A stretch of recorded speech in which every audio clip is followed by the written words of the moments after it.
नमस्कार मंडळी. तर आज आहे मार्गशीर्ष महिन्यातला पहिला गुरुवार. तर त्याची तयारी कशी करायची चला बघूया. सगळ्यात प्रथम स्वस्तिक काढून त्यावर हळद कुंकू टाकावे. नंतर एक स्वच्छ धुतलेला पाट घ्यायचा, त्यावर एक रुमाल अंतरायचा. त्यानंतर तांदळाची लहानशी रास करायची. पाण्याने भरलेल्या कळशात 1 रुपयाचे नाणे, सुपारी, हळद, कुंकू, अक्षता घालाव्यात. त्यानंतर 5 प्रकारच्या झाडांची पाले आणून त्यांना लावावी. नारळ ठेवून माता राणीच्या मुकुटला जसे तुम्हाला आवडते तसा शृंगार करावा. सुंदर असा शृंगार करून झाल्यावर तिला ओटी भरावी. विविध फळांनी तिला नैवेद्य दाखवावा. तुपाचा दिवा लावावा. विडा, सुपारी हे दाखवून झाले की माता राणीची आरती करावी. आरती झाली की नैवेद्य दाखवून माता राणीची पूजा दुसऱ्या दिवशी उचलावी. माझ्या माता राणीला तर मी असं सजवलं आहे.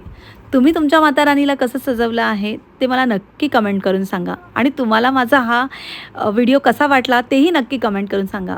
थँक्यू.